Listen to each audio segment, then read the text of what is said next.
Hello, welcome to ERIK'S video guide on how braking works on a bicycle.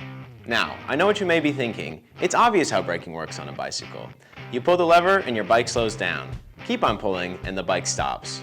That may be true in a nutshell, but it's a little more complicated than that. So let's review the tips and tricks to bicycle braking so you can ride safely and confidently. Now, there are a lot of different kinds of brakes out there, including rim brakes and disc brakes, not to mention the various mechanisms for transferring power from the rider to the brakes, like mechanical systems that use cables and hydraulic systems that use hydraulic fluid.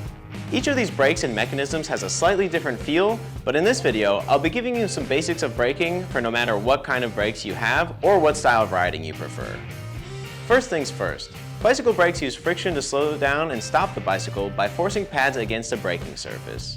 This generates heat and friction, which impedes the bike's forward motion.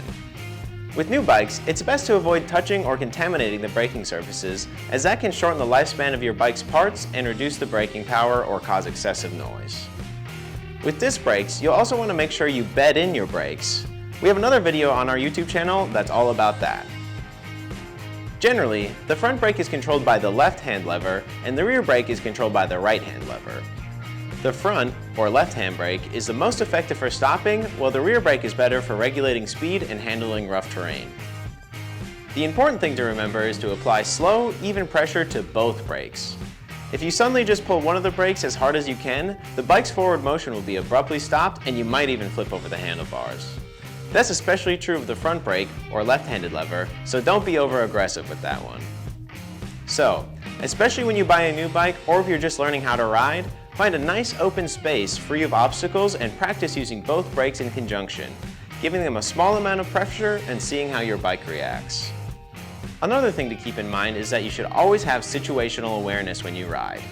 Scan your surroundings for other cyclists and pedestrians, not to mention any obstacles in the road or trail. If you keep your eye on what's around you, you can use your brakes as intended and shed speed to avoid mishaps, keeping yourself safe and your bike happy. So there you have it. Our quick overview on how to brake on a bicycle. Knowing how to properly use your brakes will build your confidence on the bike and make your cycling experience safer. Remember, brakes do need occasional maintenance. Brake pads and surfaces should remain clean and be periodically replaced.